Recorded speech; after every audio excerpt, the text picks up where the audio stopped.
Hi, folks. You're with Tacitus Today. Tacitus Today, your pushback channel, and thank you for joining this radio, audio, no pictures live stream. In this essay, I'd like to talk about high drama, the highest of high dramas, really, when you think about it, about a public library in quite a built-up area. There's a pretty decent-sized population in this geographical region, and I won't say, excuse me, and I won't say where it is, but suffice to say that the very left-wing librarian staff, and by the way, you'd be hard-pressed to find any librarians anywhere in the Western world that aren't radical leftists. Many of them being lesbians and coming from very activist sort of educational backgrounds. Gender studies is a very, very much a favourite. In fact, when you see adverts for librarian staff, certainly in Australia, and I'm assuming elsewhere, if you bother to read the advert, the job adverts on the job boards, you'll notice that they suggest that a background in gender studies or lesbian dance theory or something are very much preferred as a background for a librarian. So that'll give it straight away. That tells you that they want leftist activists there, and they see libraries a bit like excuse me, Disney sees movies, or they see libraries very much as a propaganda delivery system rather than simply a place where people can source reference material. And I guess the purpose of a library has changed a lot since online information. I remember, pre-internet, if you wanted information, you had to go to the library and hit the books, whereas now a lot of that information you can get online, and you can order books online and so on. So the position the library held as a repository of independent, impartial, reference material, that has really changed. So I guess we need to understand that. Now, in the earlier days of the leftist social engineering that they push on us without our consent or knowledge, the libraries actually sort of held, if you like, votes. The people who use the library, the ratepayers who pay for it, for fuck's sake, they were asked to vote on things like, do you want a drag queen story hour, or do you want gay lesbian speakers coming around, and this, that, and the next thing. And the vote was always overwhelmingly no. There are a few sort of inner city areas that had a very high proportion of say gay lesbian residents. They might vote yes, but everyone else voted no. So the decision was obviously made at governmental level to say, well, if we can't get the decision we want or the outcome we want, we just won't ask. And we'll just impose it. And then, when we get thousands of complaints, we'll just stonewall and pretend, well, wow, this is the first complaint we've ever had. We've never had a complaint before, when in reality they're getting thousands. And that was the sort of the standard response. Now, on top of that, they repackaged, instead of saying we've got a gay lesbian speaker coming, to talk about the travails of being in that community or something, they would repackage it and say we've got a speaker coming to talk about social justice and equity, and that softened it up a lot. So they would begin with they'd open with and Hitler did this, far right, that Nazi so and so, and then they'd launch into their justification sort of thing, but having already set the scene. Well, if you disagree with us, you are fucking Hitler, which is always the position of stuff. If you disagree with mass migration, Hitler. You disagree with mass refugees, Hitler. You disagree with LGBTQ, Hitler. And that's always the go-to. And you know how disingenuous it all is if that's the only way they've got of justifying their position and holding up their side of the argument is to invoke Hitler every second word. Surely they can do better than that, you'd think, but no. Basically, that's the first and only go-to. So in this library, the librarians, again, very leftist, very, I think all of them were gay, lesbian, or lesbian, I think in this case, all come from very activist backgrounds, decided that they must push LGBTQ propaganda, again, using the library as a propaganda delivery system.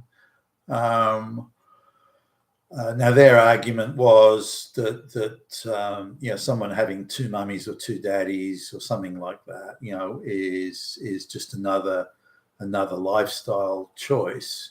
So why should it not get equal billing with anything else, like well, in this case, obviously heterosexual couples. But now that's a very ideological view.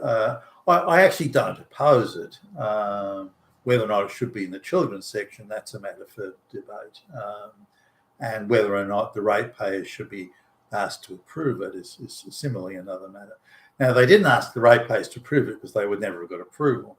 But they didn't tell anyone we're putting it. They didn't send out advertising that, hey, guess what, we're putting LGBTQ propaganda in the children's section of the library. So they tried to sort of sneak it in, but use various ways of under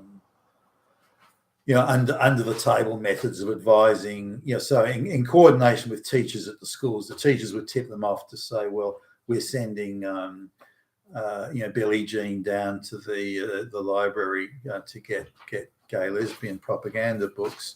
So when she turns up, let her know about all the propaganda and that. So there'd be that. So there's coordination between the teachers at the schools, gay lesbian activist coordination units within the education system, and the libraries working in concert. Now, that's what I had the problem with, the way that it was all choreographed, staged, managed, all set up with these underground operations that seem to think that they have the right to work around the law, prevent parents from knowing things, and work in covert, secret organisations. That I think is, and that's all at the taxpayer expense, by the way. I've got a real problem with that. Anyway, it was somehow discovered or became known, I'm not exactly sure how that was, that there was quite a large body, as I understand it, quite a large body of propaganda in there. And I'm not talking just that there's a declaration in the books there, the declaration that such situations exist where there are gay lesbian parents. They're not just saying that it exists and they represent 0.5% or 0.25% of the total. There's not that, which nobody I think would have a problem with, or I wouldn't. But it's they're extolling it as a desirable lifestyle. They're extolling this is the future. This is the ultimate in social justice, the ultimate in equity, the ultimate in equality is here. And if you want to get on board with the equality bandwagon, you too must be LGBTQ with two, dads and two, and it's that I think people had the attempt to glamorize it and put it forward as, again, the ultimate expression of social justice and righteousness and so on. So anyway, this was discovered, and parents and ratepayers and so on, quite understandably, for goodness sakes, quite understandably got up in arms and started making complaints and petitions and so on, going to the council. The council pretended they knew nothing about it, which I don't believe for a moment. The council pretended they knew nothing, and then instead of just the librarians who had inserted it, the propaganda, instead of them thinking, maybe we need to just backtrack a little bit here. Instead, the librarians, the activists that they were, tried to hold the line. You're all Nazis, Nazi, Hitler, Hitler, Hitler. We can do what we want, and if you disagree with it, you're fucking Hitler. So the librarians took that, as I understand it, took that position. And so they had to be ordered to do it by the council. And the council voted to take out remove this LGBTQ propaganda based on, as they said, the community's concern. But But the response and the mass organisation that came back at the council was quite remarkable. In a very short space of time, the LGBTQ activist groups, supported by NGOs, supported by the media, supported by, in a covert sense, supported by various regional government and federal government departments, were able to supposedly get more than 40,000 signatures on a petition in a very short space of time to reinstate the gay lesbian propaganda, not only in the library, but back into the children's section. And then there was this petition supposedly forced the council to have another vote, which was almost a complete reversal of what it was. So the council voted, I think it was like 12-2 or 13-2 or something like that. Those numbers approximately. The council has voted to reinstate the LGBT propaganda into the library and again into the children's sections. I understand there was then a second vote, although I don't have as much information on that, where the council then voted to not remove the LGBTQ propaganda from the children's section, because the second position was that this is not suitable for children. This is highly sexualized material, and it should be in the adult section. There's no heterosexual, hypersexualized material in there. Now, the argument that the propagandists and the activists say is, well, when you get heterosexual sex, it's a social power imbalance between men and women. Therefore, it's still, social power is still the key issue of whether or not that information should be in a children's section or not, because it has a social power. So the leftist activists argue. Whereas they assert that in the case of gay lesbian sex or gay lesbian relationships, because they're both gay or both lesbian, then there is no power imbalance. This doesn't quite stack up as you look at nearly every gay or lesbian relationship they depict is always mixed race. And whereas they scream that white people have more social power than black people, they seem to argue, but because they're now both gay, that their social power is equal. Whereas, they'll claim that the two white men, to the white man and the white woman, have different levels of social power. So they want it both ways with their propaganda, which again, very disingenuous. Now, just sort of going over, do I believe that they got a petition with over 40,000 signatures? No, I don't believe that for a minute. That's bullshit, patent absurd bullshit. That they could get it so quickly, no. Let's suppose they did get 40,000 signatures that quickly. They wouldn't all be from that local council area. Therefore, the signatures would be invalid anyway.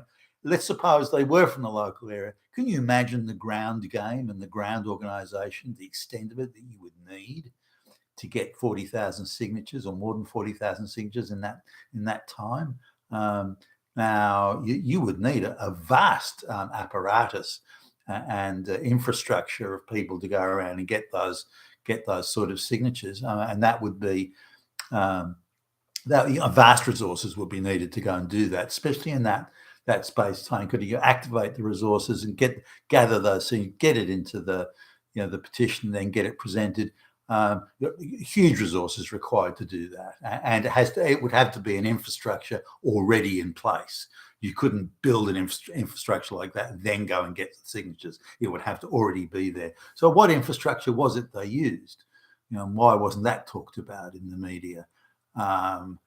Because that to me would be a huge red flag, that there was no impartial.